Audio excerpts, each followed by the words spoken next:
just testing my camera angle, making a video about hybrids. I might just jump right into it right now. Instead of this being the test video, this will be the video.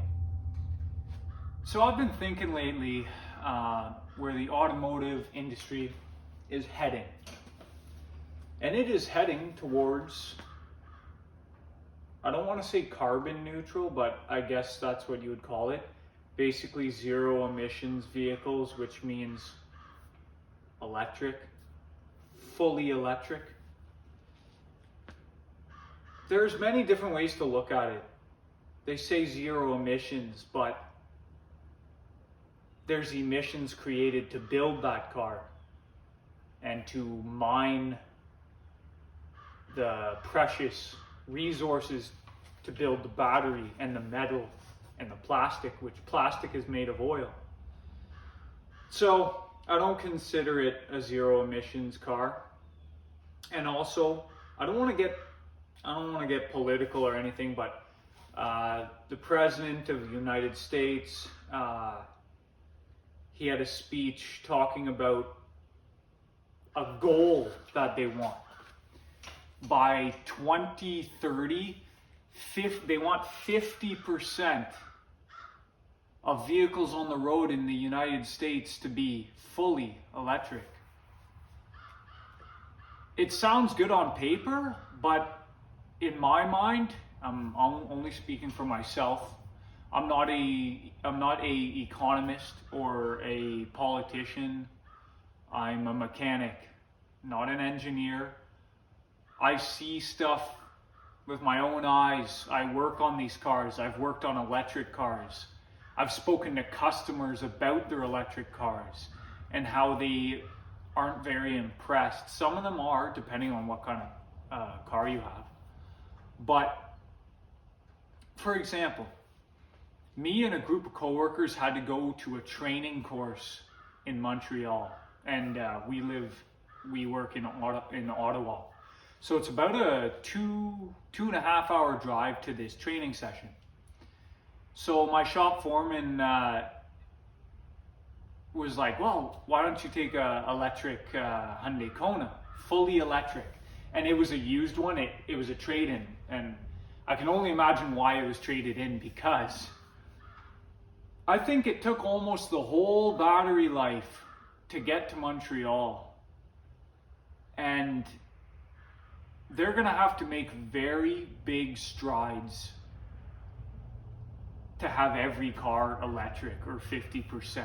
Because another thing the president talked about, and this is Canada, but we're neighbors to the United States. And Canada, usually follows a lot of the same regulations that the US do as far as like emissions and stuff, and smog regulation. So I just can't wrap my head around how it's gonna work. Personally, me speaking, like, it's great on paper, don't get me wrong. And I'm not saying using gasoline is the option, or sorry, is the better option. There's got to be some other type of resource we're going to have to use, because electric cars, like, think about it. If 50% of cars were electric by 2030, the president was talking about having power stations everywhere, charging stations. Well, first of all, it takes hours to charge your car. Excuse that bird, that annoying bird. It's like a crow or something, it won't shut up. But yeah, so 50% of cars. The battery life in this Kona lasted 2.5 hours of highway driving with the AC and the radio on. And then you gotta wait 3 hours for your car to charge? It makes no sense. And I gotta ask, where are they getting all this electricity from? Charging stations all over the place? Well, how are you gonna power those charging stations, Like, there's a lot of big questions you gotta ask about this electric car situation. The only way I find this possible by 2030 because it would take a lot more time for this to be sustainable, is if not a lot of people could even afford cars anymore. There's going to be, probably, my prediction is, a lot more public transportation. Here in Ottawa, they're building a light rail system. And a prediction of how long something's going to take when it's new usually ends up being like, maybe like a couple more, maybe even 10 years longer to get it to where their goal is. You know, they're building this light rail system. It's taking forever. It's taking a lot of tax dollars. It's taking a lot of effort and a lot of resources to build. So as far as electric cars, think about it.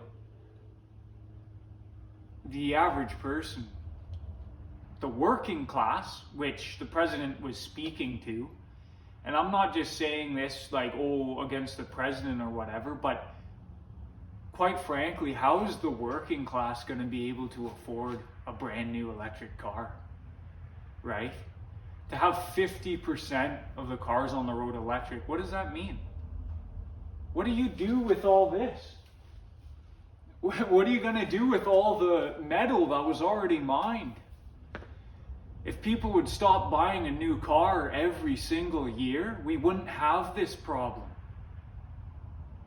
Like I said, I'm not an economist, but production is based on demand. So if people are buying a new car every year, they're going to start producing more cars and they're going to start building more cars. So why would going electric solve any of these problems? You know, the car still has to be built. The tools to mine the precious metal are still run on diesel. They still have to dig a huge hole in the ground, and it's a huge environmental waste.